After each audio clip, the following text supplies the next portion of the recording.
Oh ya, halo semuanya, balik lagi di channel YouTube gue, Giovanni Tobia. Dan kali ini di sebelah kanan gue udah ada Honda Genio CBS ISS yang 110 tahun 2021. Nah, ini tanggal peluncurannya 30 November 2021. Jadi masih grace banget dari tahun produksinya. Nah, kalau kita lihat dari depan, ini versi yang New Fabulous Red. Itu ya bacanya ya, Fabulous Red. Jadi ada kayak ala-ala apa? Perancis ya? Bukan, Perancis sampai Itali. Nih garis-garis desainnya tuh estetik banget, beda sama motor-motor pabrikan Jepang biasanya. Dan kalau kita lihat dari depannya, Genio ini udah mendapatkan lampu LED yang high beam dan low beamnya, walaupun desainnya masih full bohlam. Oke, kita lihat dari bawahnya. Oke, kalau lihat dari bawah nih, bentuknya spakbor mirip Scoopy yang 2021 ya.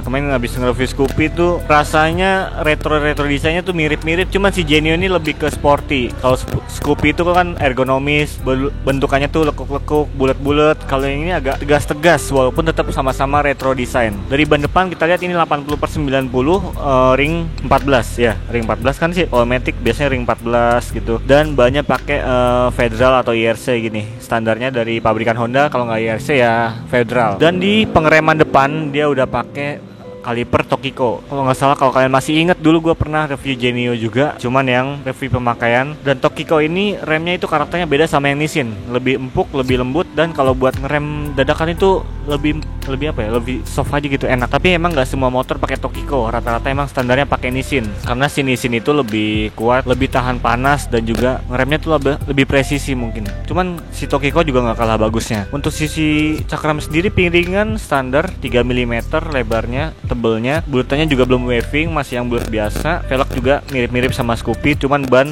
incinya lebih besar, 14 inci. Kalau Scoopy kan 12 inci, jadi ya nggak jauh beda banget. Travel suspensi juga standar pakai teleskopik biasa. Jadi kalau dari lihat depan mungkin standar seperti Matic pada umumnya. Nah, kalau ke atas di sini ada dudukan plat nomor, terus side skirt lagi mau mobil.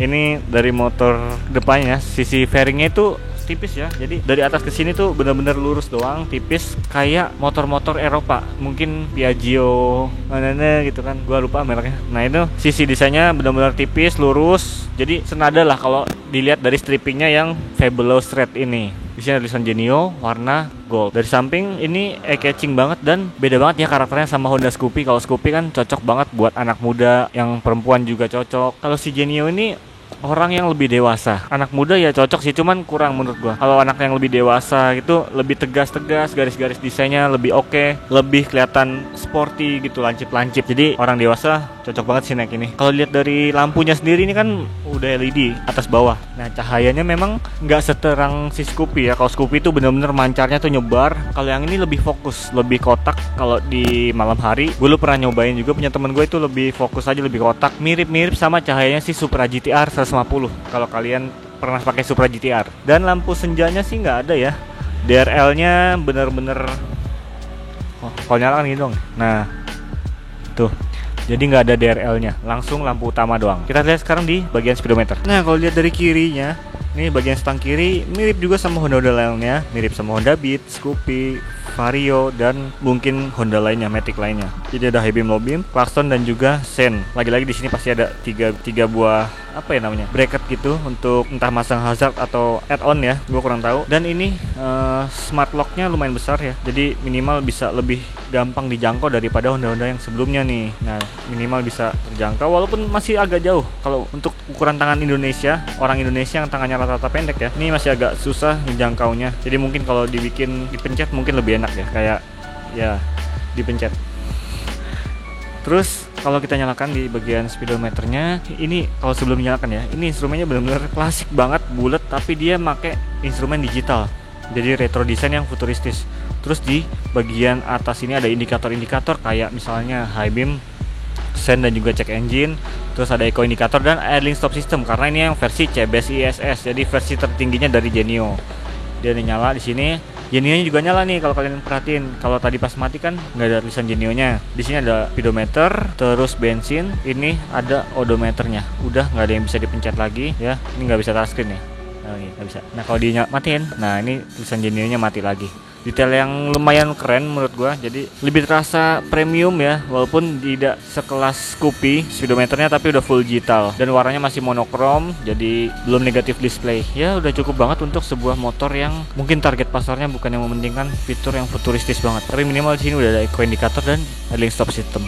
Nah, ke kanan di sini udah ada tombol idling stop sistemnya. Ini kalau udah aktif, ini kalau tidak aktif. Dan ini ada electric starter. Dia udah pakai 2 pedal gas juga. Oh, lumayan nih. Dibandingkan Scoopy kemarin nih agak lebih antep sih. Oke, kita lihat akomodasi dari motor ini kayak gimana sih. Nah, oke, di bagian akomodasi dari Honda Genio ini sebelah kiri kita mendapatkan sebuah laci yang cukup lega. Ini botol 1 liter kayaknya masih bisa masuk dengan gampang dan mudah ya. Karena ini juga nggak ada tutup konsolnya dan terbuka gitu aja. Terus ini juga bentuknya tegak, nggak cekung gitu. Jadi tidak menghalangi penyimpanan dari misalnya kita nyimpen botol minum yang lumayan besar. Di sini di tengah sini ada gantungan kecil yang udah terintegrasi, maksudnya tidak bisa diotak-atik. Beda sama Scoopy ya. Kalau Scoopy itu bisa ditekuk-tekuk, dicontrolin gitulah. Kalau ini benar-benar kayak gitu aja, udah tetap. Terus di bagian kanan ini lacinya cukup besar lagi. Ini bisa buat menyimpan misalnya kalian bawa sarung tangan, jas hujan. Jas hujan ini bisa ditaruh kiri kanan nih. Terus alat-alat kompartemen lainnya kalian bisa taruh di sini. Terus kuncinya masih model konvensional biasa dengan pengaman magnet biasa ya. Pengaman kuncinya dengan tutup pembuka jok sekalian nih, ada gambar tuh di situ. Jadi ini kalau kunci magnetnya biasa ya, kayak motor-motor zaman 2012 lah, masih sama. Tapi di sini ada pengaman magnet sama buka jok. Nah, kalau kita mau buka bagasi tinggal ubah ke posisi ini yang tengah-tengah nih, baru kita buka. Oke, langsung ke buka. Dan dia mempunyai bagasi yang berukuran 15,4 liter, 14 sampai 15 liter lah, dengan sebuah power outlet. Ini ada power outletnya 12 watt ya, karena 12 volt kali 1 ampere 12 watt, yang belum ada soket USB-nya. Jadi kita harus beli lighter lagi supaya ini bisa jadi charger handphone, power bank, ataupun kalian mau ngecas apa kayak, asal jangan ngecas aki mobil ya, ngedrop ntar. Ya mungkin untuk 15,4 liter ini mirip-mirip sama Scoopy, cuman konfigurasi joknya agak sedikit berbeda, bagasinya. Cuman udah cukup banget sih untuk harian ya, karena ini motor juga bodinya ramping, body rollnya ringan, wheelbase-nya pendek. Dengan bagasi yang udah sebesar ini menurut gua udah cukup aja, walaupun helm nggak bisa masuk, kecuali helm anak tuh bisa nih, bisa dipasin. Ini cuman ada power outletnya, jadi kalau helm dipaksain mentok kena ini. Untuk aki sendiri dia letaknya masih di bawah sini, di bawah deck. Jadi kalau banjir itu agak rentan, lebih baik kalian pakai motornya buat harian yang menghindari banjir lah. Terus tangki sendiri kapasitasnya 4 literan, sekitar 4 liter tangkinya, dengan cover yang lumayan besar nih covernya. Jadi bener-bener cover semua, tangkinya besinya itu nggak kelihatan, ada di dalam sini. Dan ini ada pelampungnya di sini. Terus sini juga tutupnya masih bagus, gila masih baru, gimana sih? Aduh, ya mungkin gitu aja kira-kira dari akomodasinya. Ngomong-ngomong soal mesin, apakah Genio ini adalah motor yang super power?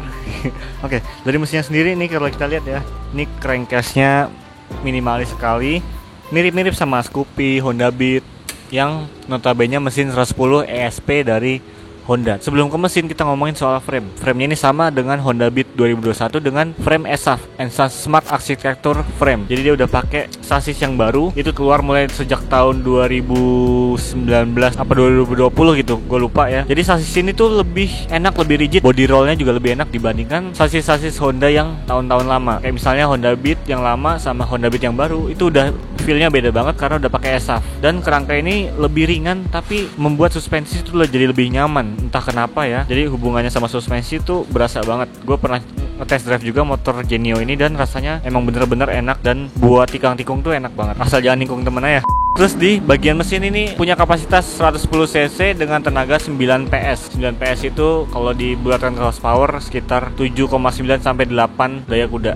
Ya nggak bisa dibilang kenceng, tapi cukup lah untuk ngangkat beban motornya sekitar 110 atau 100 kg. Ya sekitar 100 kecil. Kalau untuk ngomong-ngomong soal tenaga, emang cuma 7 horsepower, 9,5 Nm, 9,4 Nm itu nggak bisa dibilang oke banget. Jadi kalau buat jalanan yang touring, nanjak, turun, terus jalanannya panjang, butuh napas panjang, motor ini mungkin akan kewalahan. Tapi untuk konsumsi bahan bakar dia sangat irit karena arsitektur frame-nya itu tadi yang ESAF, frame-nya baru, body roll-nya ringan, mesinnya juga cc-nya, kubikasinya kecil, kompresinya 10:1. Jadi ini motor kalau dibuat perkotaan pasti stop and go gampang banget, enak. Tapi emang kalau buat jauh napasnya cepet habis. Dan kalau konsumsi bahan bakar sendiri dia bisa sentuh sampai 45 sampai mungkin 60 km per liternya. karena udah ada eco indikator. Kalau ekonya nyala terang berarti dia irit banget, kalau nyalanya agak redup dia semi irit lah, nggak terlalu irit-irit, sekitar 40 km per liter. Tapi kalau ekonya udah mati itu bisa sampai 30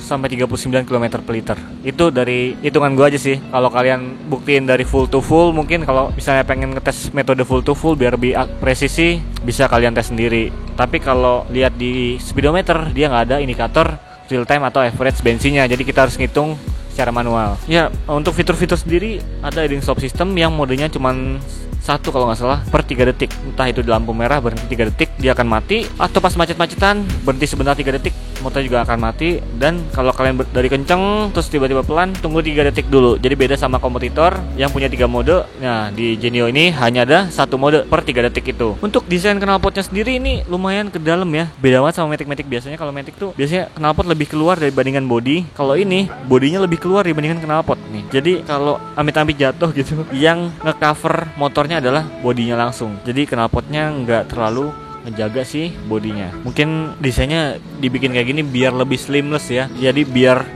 motornya tuh lebih ramping, aerodinamiknya juga lebih bagus. Tapi emang gitu, kalau keserempet apa kenapa-napa, yang kena duluan ya bodinya. Dan amit-amit lagi kalau kena si kakinya ini.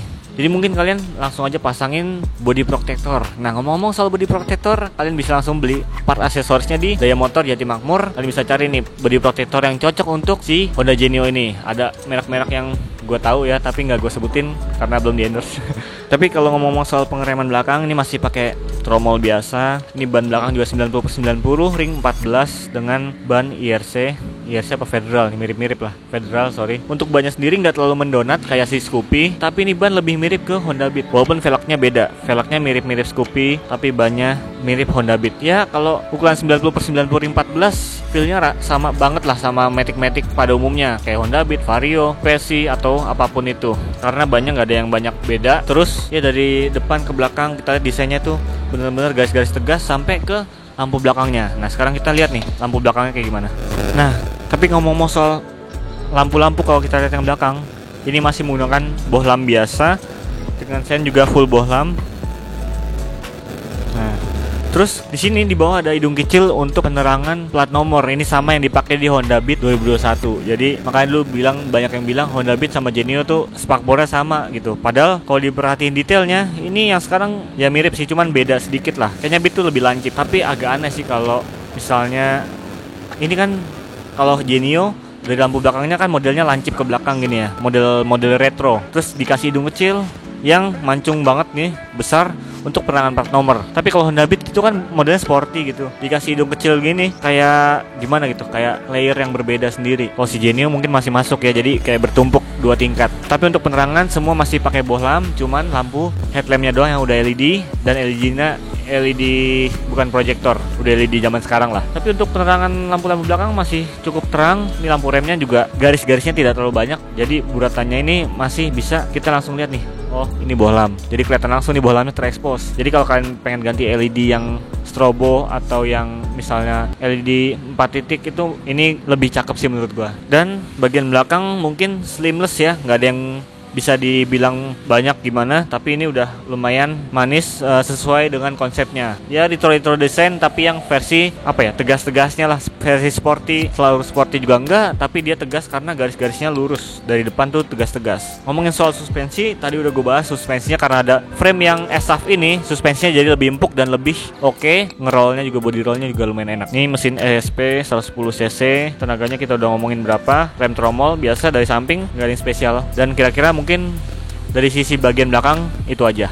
Oke, kesimpulannya Honda Genio ini gimana sih menurut gua? Nah, kalau menurut gua sendiri, dengan harga sekitar 18 jutaan, motor ini memberikan fitur yang lumayan oke banget. Ada combi brake system, smart lock system, idling stop systemnya, terus ada ignition dengan pembuka jok di bagian depan. Jadi udah modern lah, nggak perlu colok cabut kunci, nyari-nyari kuncinya di mana untuk buka bagasi, tapi tinggal pencet ini aja. Dan bagasi juga udah 15,4 liter dengan sebuah power outlet. Ini dengan harga segini menurut gue worth it banget buat kalian beli. Jadi kalau kalian bingung pengen nyari motor Matic yang buat harian, irit, terus enak buat selap-selip, bahan bakarnya juga ekonomis dan bagasi lumayan gede, dengan 2 buah kompartemen yang lebar-lebar, Honda Genio bisa jadi pilihannya. Jadi thank you banget yang nonton dari awal sampai akhir. Buat tahu kesimpulan dari Honda Genio 110 ini, untuk pengereman sendiri dia udah cukup banget karena di depan dia udah pakai Tokiko juga kalipernya dan belakang masih pakai tromol. Jadi tromolnya juga lumayan oke, karena untuk motor pengereman belakang tromol ini dia bisa menyematkan fitur smart lock. Kalau yang cakram kayak ADV gini kan dia nggak punya smart lock ya. Jadi kalau ditanjakan terus berhenti harus ditahan dua-duanya. Jadi lumayan pegel. Nah, Genio ini udah punya smart lock, jadi nggak perlu nahan-nahan di lampu merah atau permukaan yang tidak rata. Untuk ringan, ini motor ringan banget, gampang dikendaliin. Untuk siapapun, motor ini juga lebih mudah dan reliability-nya oke banget. Jadi jangan ragu untuk beli motor Honda Genio ini di Daya Motor Jati Makmur. Langsung aja kunjungin Instagramnya di link deskripsi di bawah. Dan juga kalau kalian pengen misalnya review Honda yang lainnya, langsung aja tulis komen di bawah, kita bisa diskusi di sana. Segitu dulu aja dari gua. Thank you for watching yang dari awal sampai akhir ini udah nonton. Stay terus untuk ngelihat full review dari Honda Genio. Kita ketemu lagi di video berikutnya. Peace out me.